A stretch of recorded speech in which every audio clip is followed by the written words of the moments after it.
بسم اللہ الرحمن الرحیم۔ السلام علیکم ورحمۃ اللہ وبرکاتہ۔ پیارے دوستو، امید ہے آپ خیریت سے ہوں گے۔ آپ دیکھ رہے ہیں میرے یوٹیوب چینل اسلامک حدیث۔ آج میں آپ کے سامنے حضرت عمر فاروق رضی اللہ تعالیٰ عنہ کے 3 عجیب سوال اور حضرت علی رضی اللہ تعالیٰ عنہ کے عجیب جوابات بیان کروں گا۔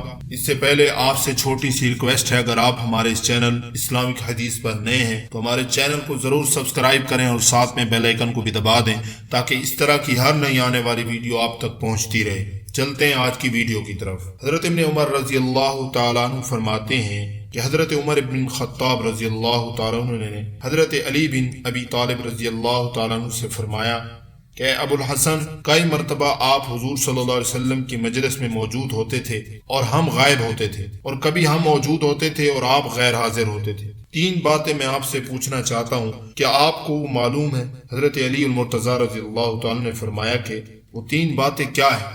پہلی بات، حضرت عمر فاروق رضی اللہ تعالیٰ نے فرمایا کہ ایک آدمی کو ایک آدمی سے محبت ہوتی ہے حالانکہ اس نے اس میں کوئی خیر کی بات نہیں دیکھی ہوتی، اور ایک آدمی کو ایک آدمی سے دوری ہوتی ہے حالانکہ اس نے اس میں کوئی بری بات بھی نہیں دیکھی ہوتی۔ اس کی کیا وجہ ہے؟ تو حضرت علی المرتضیٰ رضی اللہ تعالیٰ نے فرمایا کہ ہاں، اس کا جواب مجھے معلوم ہے۔ حضور صلی اللہ علیہ وسلم نے فرمایا ہے کہ انسانوں کی روحیں ازل میں ایک جگہ اکٹھی رکھی ہوتی تھی، وہاں وہ ایک دوسرے کے قریب آ کر آپس میں ملتی تھیں، جس میں وہاں آپس میں تعارف ہو گیا، ان میں یہاں دنیا میں الفت اور محبت ہو جاتی ہے، اور جن میں وہاں اجنبیت رہی وہ یہاں دنیا میں ایک دوسرے سے الگ رہتے ہیں۔ حضرت عمر رضی اللہ تعالیٰ نے فرمایا کہ ایک بات کا جواب مجھے مل گیا۔ اب دوسری بات یہ ہے کہ آدمی حدیث بیان کرتا ہے، کبھی اسے بھول جاتا ہے، کبھی یاد آ جاتی ہے۔ اس کی کیا وجہ ہے؟ حضرت علی رضی اللہ تعالیٰ نے فرمایا کہ میں نے حضور صلی اللہ علیہ وسلم کو یہ ارشاد فرماتے ہوئے سنا، جیسے چاند کا بادل ہوتا ہے ایسے ہی دل کے بھی بادل ہوتے ہیں۔ چاند خوب چمک رہا ہوتا ہے، بادل اس کے سامنے آ جاتا ہے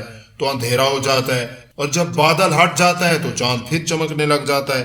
ایسے ہی آدمی ایک حدیث بیان کرتا ہے، وہ بادل اس پر چھا جاتا ہے تو وہ حدیث بھول جاتا ہے، اور جب اس سے وہ بادل ہٹ جاتا ہے تو اسے وہ حدیث یاد آ جاتی ہے۔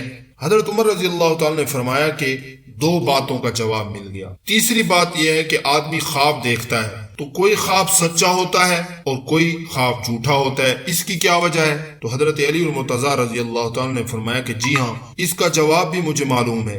میں نے حضور صلی اللہ علیہ وسلم کو یہ فرماتے ہوئے سنا کہ جو بندہ یا بندی گہری نیند سو جاتا ہے اس کی روح کو عرش تک چڑھایا جاتا ہے۔ جو روح عرش پر پہنچ کر جاگتی ہے اس کا خواب تو سچا ہوتا ہے، اور جو اس سے پہلے جاگ جاتی ہے اس کا خواب جھوٹا ہوتا ہے۔ حضرت عمر رضی اللہ تعالیٰ نے فرمایا کہ میں ان 3 باتوں کی تلاش میں ایک عرصے سے لگا ہوا تھا، اللہ کا شکر ہے کہ میں نے مرنے سے پہلے ان کو پا لیا۔